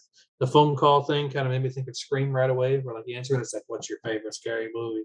Instead this time it's like 7 days, and it's like, "Oh, okay, all right." There was, I think, too much build up to seeing the creature, and then the creature just being like a dirty little girl with black hair and you can't see her face. Like, what's the old Addams Family character, the cousin It, where you don't see their face? I'm like, Yeah. oh, is this just like a more deranged cousin It coming out trying to freak you out? Like, it didn't have a major impact on me. I was never a big fan of The Ring. I know it's like a big hit with a lot of people and it's pretty Mm. creepy to them.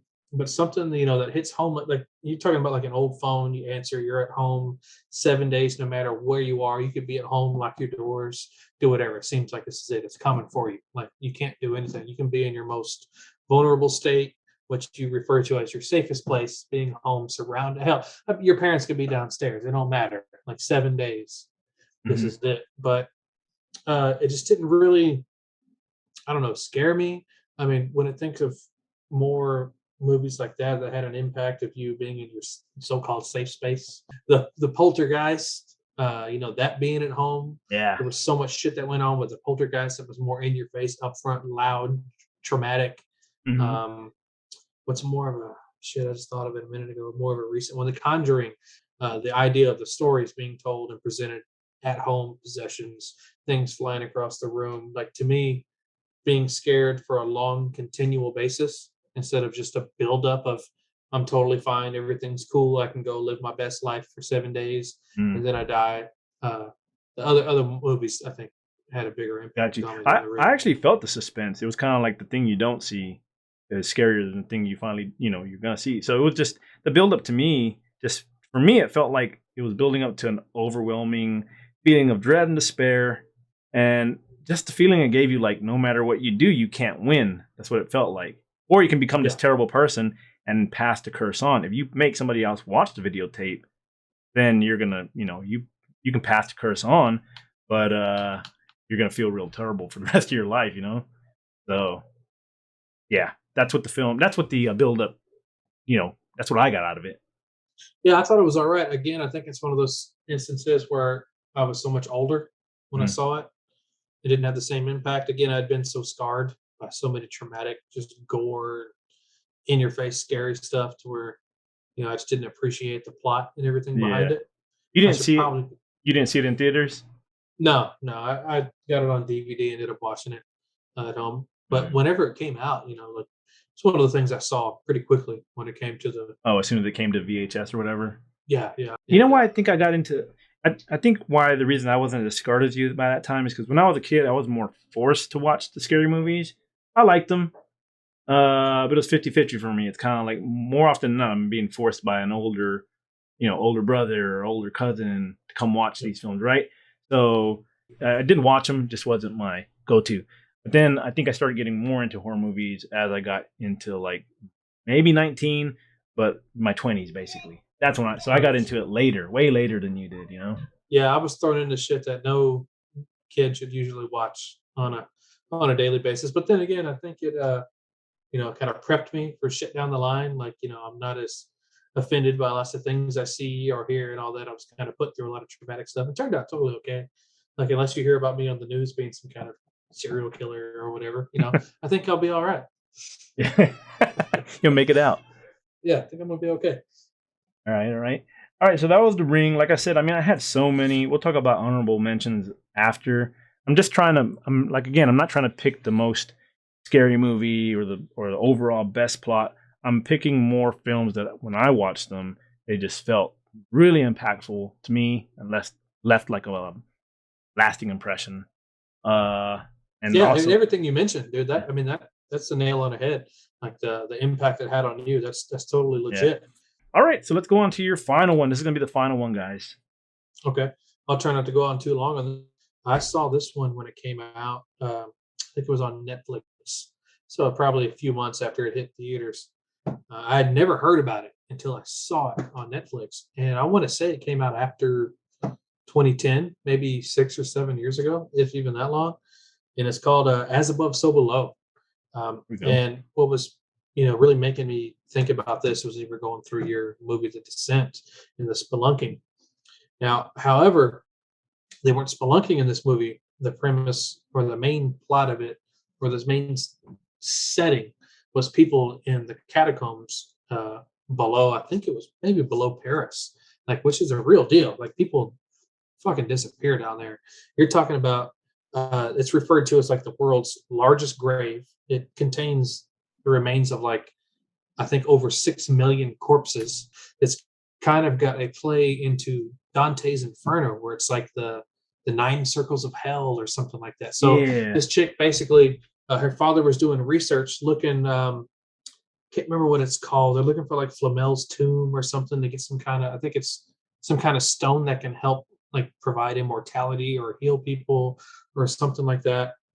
So her father ends up, like, committing suicide while going on this journey, which is already kind of odd. Like, if you've got this, big deal you're trying to do, why would you commit suicide if you haven't completed your task? So she's following his clues and everything. Ends up experiencing him, seeing him, like, hanging. I think this is like a Middle Eastern country. Goes through and sees him, like, hanging as if how he committed suicide. As she's approaching clues, kind of like a premonition, like, hey, you're probably on the right track if all this freaky shit's happening. And she makes it out, and then has to contact this other guy. They end up coming through trying to find some dude who's supposed to like, know his way through the catacombs. And she convinces him to go with us to get this team together to start going following these clues to the catacombs. And there's stories of how people get lost. They come past this opening of, like, oh, we're not supposed to go down there. That's where people go and never come back. So as they're searching through here, they end up circling back around and, like, hey, what the hell? We've already been through here. Turmoil starts. They're like, I thought you knew this place. What the hell? Where are you leading us? And they're like, the only way to get out of here now is to go through this hole that nobody's supposed to go through. And so as they're going through, they start going through these different, like, levels of hell. And as I mentioned before, all the seances and stories of ghosts and everything I heard as a kid, gives you like a fear of demons, evil spirits, the family history of the occult, Ouija boards, seances, ghosts, all the fun stuff. This sounds really interesting so far, like what you're describing, because like I said, this is supposed to be stuff that comes with something original, and I haven't heard this particular scenario in anything else that we've mentioned or anything I've seen. Yeah, I've got this amazing ability to put myself in a character's shoes in a movie. Yeah. Now I'm talking about, you can have the worst plot ever, worst, practical effects, VFX, special effects. You can go film a goddamn movie with your cell phone. If there's something in that movie that hits home with me, I can imagine myself in their shoes and totally freak myself out. Yeah. Worse than, anybody ever could in a movie theater. And I partially blame Clive Barker, the author, from doing that with me, reading all of his damn books and the way he That's the way he writes, huh? That's the way he makes you envision it. Yeah, he changed my imagination. He changed my vocabulary, forever. So now I've got a whole new level unlocked of torture that can be done to me, which, yeah, great way to live, right? So just as they're going through these different levels, they come across, like, there's this one chick they see randomly a few times throughout the movie. They encounter her later on, but it's like this cult group met up. They're like got candles lit. It's in this weird dark room in the catacombs. There's stones everywhere. They're like chanting some random shit. And like you're down here looking for clues and experiencing, shit you've never done before. And you come across 10, 15 people all chanting weird shit. Oh shit! Yeah, that's one of my worst nightmares.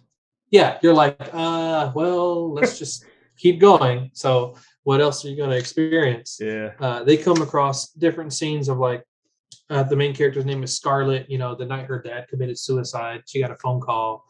She didn't answer the call, and she has this deep regret of in like, if I would have answered the phone, could I have saved my dad from committing suicide?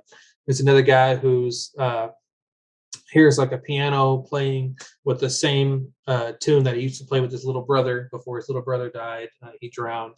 And he's talking about like, such and such, we used to play this piano, and there was always this one key out of tune, and then boom, he hits the fucking key and it's out of tune. Oh shit. And so all the people in this group, they start to experience this shit. And when it relates to Dante's Inferno and the levels of hell, they kind of talk about like limbo, where souls, that don't go to heaven or hell are kind of trapped. Mm-hmm.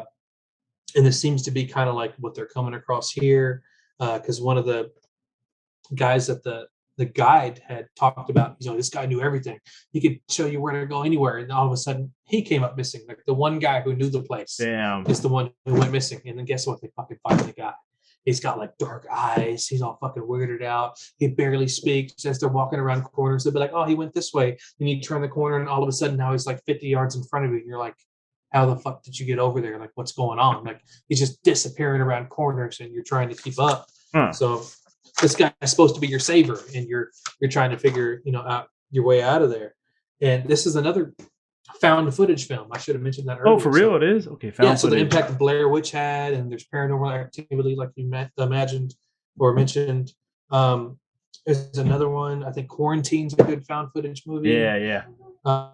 This one, like, you're watching it through the dude who's literally supposed to be doing this for like educational purposes and research to find the stone. And you're just witnessing people go one section at a time through, the legendary levels of hell.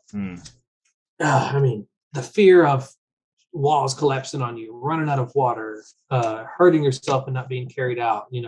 I guarantee you cell phones wouldn't work down there. Like, ain't nobody coming for your ass, man, if some shit goes down. I see how you're comparing it a little bit to The Descent as far as the environment that you're trapped in. The environment's part of the scare, that claustrophobic feeling. The way you're describing about you can't go back the way you came. The only way to go is go deeper and just keep explore. Going down. Yeah. So they keep going down and down. They find the dude's tomb, and they come across this portion where like the chick's like main character reads like different languages from doing all this research. She comes across this writing that basically says, you have made it so deep, like you are now literally entering the gates of hell.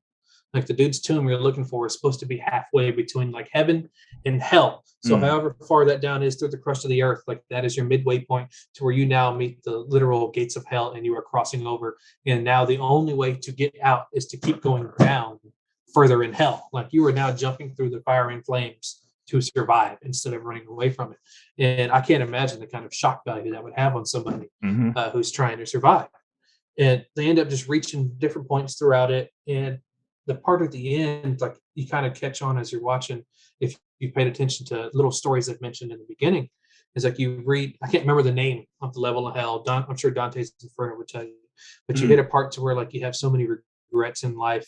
The idea of like facing hell and you're having to relive all these terrible situations. You're accepting fault, of all the, consequences you've created throughout life. Something we all hope really, really never happens. You hope karma ain't real. If you were younger and you did something bad, said something bad, whatever, you always hope for redemption. You like to think of yourself as a better human being. You don't want to have to go back and relive that. But this part in hell that they reach, like that shit confronts you, man. There's a scene where there's like a dude in a burning car, and the guy who was the guide, he keeps saying like, hey, it wasn't my fault. Apparently something went down. I guess maybe he could have saved somebody or an accident happened. And he had something to do with it, but instead of living up to it, he's screaming, no, it wasn't me. It wasn't my fault. Couldn't control it as he's literally dragged towards the burning flames and dragged down to where I think like his feet are just left sticking out. And in like the mythologies of hell or whatever circle this is, I think that's how they would leave bodies. That's part of the torture. They bury you with your damn feet sticking out of the ground. Hmm. So, I mean, just with all this coming down and hitting the darkness, once they make it through deeper into hell, they start to see black figures running around, more noises. There's creatures stuck in the walls that look like skeletons that break out and come after you.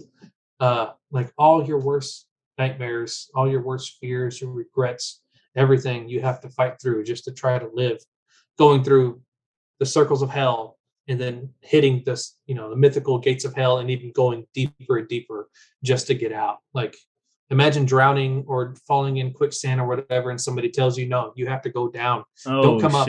Don't grab my hand. I won't save you. You have to go down and face the worst fear ever imaginable to get out. Yeah, and that would be a bad one for me. I don't do very good with like claustrophobic stuff like that. Like, man, that would be horrible for me. That genuinely creeped me out. Like, I'm 34 years old. If I put that movie on right now by myself, it would freak me out. I would get literal goosebumps watching that movie right now. I need to watch this movie. Out of all the ones you mentioned so far, and I think this one's the most interesting premise to me so far. Yeah, I try to put it on. Like, I'm like, hey, let's watch As Above, So Below. Like, telling my wife to get ready for the podcast.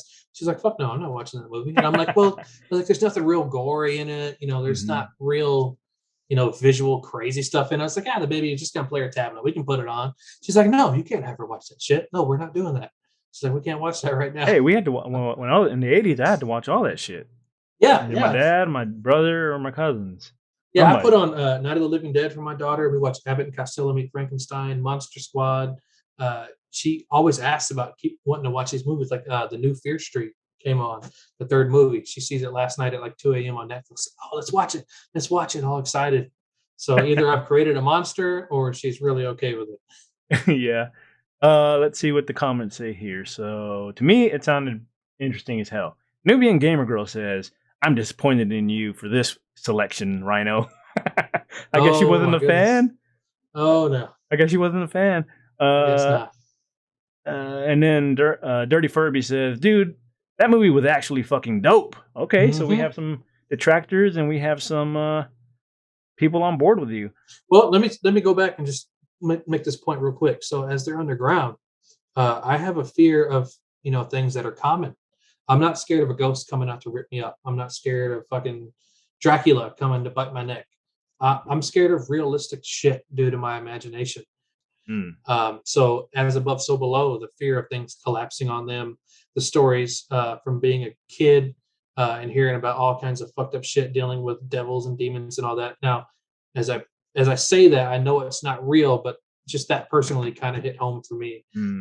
You're dead. Yeah, these are all realistic things. So going in these catacombs where for a fact, over 6 million people lay dead, there's a reason that shit goes on. It's fucking terrifying. They tell you in these goddamn tours you take, do not leave the tour, because if you take some path you're not supposed to go down, you'll probably never be heard of again. Yeah, we went to go see the caverns close to San Antonio. I forget where exactly it's at, but it has stuff like that too. Like, this is the trail. Stay here. And you can tell it's all marked, all touristy. But just looking and just thinking for a second in your head, what if I go over there? That scares the fuck out of me, and I want to get out. Just me thinking. Like the old line from The Golden Child, where it's going to get the knife. Stay on the path. The Golden Child. I love that movie. Nubian Gamer Girl says he's describing it better than it is. I don't know, man. It sounds good to me, but I have to. That might be part of my imagination. Again, I can watch something that could be of lesser value, but when I sit back and think about it, damn, if I had a chance to rewrite it or provide notes to redo it, no telling how insane it could be. Dirty Furby says, ew, The Ring. He didn't like that pick for me. And he also says, I was more into the Grudge series. I got you. I wasn't into the Grudge series much, but I liked it as well. It was not on the same level for me, but that's good. That's a good one for your list. Now, what I don't agree with you at all, I can disagree with you on this one. They did a decent job on La Llorona. No. No, that's garbage. No. See? We got 2-1 on this one. I didn't even finish it. Same with Mama. If I can't finish a horror movie, and I'll watch the shittiest horror movie on the planet. Yeah. If I can't finish that shit, it is garbage. Yeah, like I remember, like we were excited because that's part of like my culture, right? Like La Llorona and stuff. You've been taught to fear that since you were a child, right? And even my wife, same thing. Both of us were like, well, let's just finish watching it because we've we rented it, so fuck it, let's just watch it. But yeah, we're both disappointed in that one. I had that shit on Netflix. I hit return, go back, pick something else. We redboxed it, I think. You know what's funny too? So there's a YouTuber I watch named Angry Joe, and they were gonna shit. They had a whole review, like done. Like they were shitting on the whole movie. I was watching the credits, and he was like, I recognize that name. And I do have a cousin that does acting. It's a chick. Let me go call my aunt, this and that. He was like, hey, was, so-and-so, my cousin? He was like, yeah, I thought that was her. His cousin was in the film, and he shit all over the film. And he was like, she was like the main actress that played La Llorona in it. But he was like, for family purposes, I'm not going to let out that review. So he's like, but yeah, I think that's all of them. That's all. That's your 5 picks. That's my 5 picks. I think it was a good list, man. Do you have any honorable mentions that you want to just list off? You don't have to talk about them, but just what they were that you had to let go. Just other impactfuls or favorites. So let me go down the Clive Barker trail real quick. Lord of Illusions, after another short story. Nightbreed is after another short story. If you've never read Clive Barker, go get the Great and Secret Show.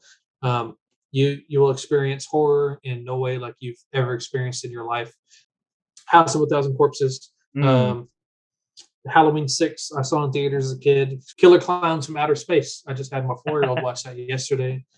Return of the Living Dead, a Night of the Living Dead spinoff. Return of the I love that one, man. That was definitely my list. The zombies can't die, basically. And the brains. They're the ones that started the brains. Yeah. Oh, they'd get on the mic and be like, send more paramedics and shit. Calling for help, just like eat people. That Tar zombie in that one? Yeah, Tarman. Yeah, the one you reviewed not too long ago, Terrifier. That was on yours? Damn. That was a great movie. I almost picked that one. Monster Squad is a great one to watch. Monster Squad, horror comedy, right? Yeah, Army of Darkness. The Babadook is another more recent one. I've heard about that one. I haven't watched it though. And of course, your Evil Dead's, Freddy's. Yeah, we try to kind of steer away from those though, right? Because of course, you don't want it just to be a list that everyone else in the world has said over and over again, right? Yeah. If I would have to name movies that I've seen recently that had done stuff that other films hadn't done, the Dawn of the Dead remake, that was on there. Quarantine was on there. You mentioned that one. The Terrifier was on my list. But I already did a whole review on there, so I'm not going to mention that one again. But go watch the review if you haven't seen it. And then, A Quiet Place, The Terrifier, Quarantine, Train to Busan, but that was kind of like action. It's a great movie. But the movie is great, though, right? Phenomenal. Especially, just watch the whole movie. I'm not going to ruin it. So let's see what the audience says here. But Dirty Furby says the new Candyman looks good. The old, yes, it does look good. I shared that out. Candyman is made by Clive Barker. Oh, really? The original, huh? Mm-hmm. Candyman almost made it on my list too. And then Ill Will agrees. Return of the Living Dead. He liked that one, and the Tar Zombie is my favorite. And they made a bunch of those. Like they're all good. They kind of just get more ridiculous, more slapstick, kind of more comedic as they go on. Oh, and Event Horizon. If y'all have never seen Event Horizon, that almost made my list. It's another one of those space movies. It's got Morpheus in it. It's got Dr. Grant from Jurassic Park. Hell yeah, that's what I say. Morpheus. I can't remember. You'll recognize a lot of people in there. Basically, like they're searching for like an abandoned ship that they'd lost from radar. They come to find it, and if they can't get contact from it, and as they board the ship, they discover like it's got this portal where they can like tap into like what they think is just other dimensions, but it taps you into like hell. And dude, all hell breaks loose on the ship. The way people are tortured. And I've read about the movie. They actually had to cut a lot of scenes out that show so much torture and everything involved that happens to them because it would have gave it too bad of a rating. So when I was a kid, though, I won't admit this. When I was a kid, I thought I was really bored by Event Horizon. I don't think I got it, though. Like, I didn't understand it. I just saw it as a really slow movie because I've only seen it in parts. Or did you watch it on like an edited channel like USA or No, TNT I remember we watched it on VHS from Hollywood Video. But I was a kid. I had a short attention span. And it's kind of like, come on, start moving. So I think before any of the really good parts, I had kind of like checked out, So I need to go back and revisit that one. But I do appreciate all the imagery. I do know things like Dead Space. A lot of it is based off of that movie, like just the look and the feel of it, of the game, right? The game. And then when we did a 3D project in Dave's school, when I was still in school, like learning 3D and stuff, we had to do a space, like it was about aliens and this and that, but it was kind of dark a little bit. But I got to create some of the corridors and like a little bit of the main room. Like a lot of it, I took inspiration directly from Event Horizon stills that I found on Google and Dead Space. I was like, I'm gonna build this, like just filling up the background. We got to do this again. This was really fun, man. I do appreciate you being on here. Oh, no problem. I probably went way over time talking too much, but nah, you didn't. This is great. You gave me a break. Usually I gotta, well, not usually. Sometimes you'll have guests on. You gotta like coax them to say more. You hear that, Will? You hear that, Dwight? He's talking about y'all. No, I'm not talking about them. Sometimes. No, I'm not talking about them at all. All right, guys. So that has been the top 10 horror movie game changers. We should do this again soon. All right, guys. I'll talk to y'all soon. Down, up, down, up, down, up, down, up, down, up, down, up, down, up, down, down, down, up. Down, up, down, up, down, up, down, up, down, up, down, up, down, down, up,